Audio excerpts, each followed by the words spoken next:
Hi வாங்க.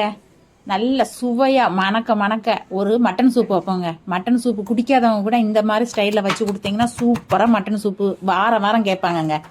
நம்ம அதுக்கு தேவையான ஐட்டங்கள்லாம் என்னென்ன பண்ணலான்னு பார்க்கலாமா?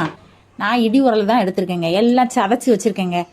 எனக்கு அந்த இடி உரலில் போட்டு சதைச்சி வச்சாதான் நல்லாயிருக்கும். இல்லை மிக்சியில் போட்டு ஒரு அடி அடிக்கலாம், கர்னு அடித்தா வேலை முடியும். ஆனால் இப்படி இடித்து வச்சாதான் டேஸ்ட்டுங்க. நல்லா இடித்ததெல்லாம் ரெடி பண்ணி வச்சுட்டு குக்கரில் ஒரு ஸ்பூன் ஆயிலை ஊற்றி அந்த கொஞ்சோண்டு சோம்பு பட்டை லவங்கம் இடித்து வச்சுருக்கோம்ல, அதையும் இஞ்சி பூண்டையும் போட்டு நல்ல ஒரு லைட்டாக ஒரு வதக்கி சதைச்சி வச்சுருக்க சின்ன வெங்காயம் தாங்க டேஸ்ட்டு. அதையும் தூக்கி போட்டு ஒரே ஒரு தக்காளி கட் பண்ணி வச்சுருக்கேன் பார்த்தீங்களா, அந்த தக்காளியும் கொஞ்சம் கல்லுப்பையும் போட்டுங்க.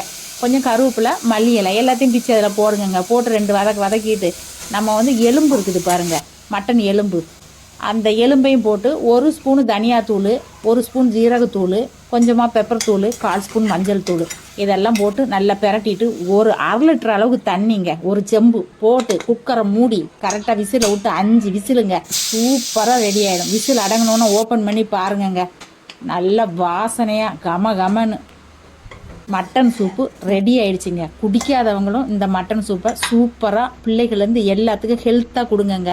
அதை ஒரு பவுலில் ஊற்றி கொஞ்சமாக மல்லி இலையும் தூவி கொஞ்சமாக காரத்துக்கு இன்னும் எக்ஸ்ட்ரா பெப்பர் தூளை தூவி கொடுத்தோன்னு வச்சிங்களேன், அடிச்சுக்க முடியாதுங்க சூப்பை. நீங்களும் ட்ரை பண்ணுங்கள். பாய். இது போதும்.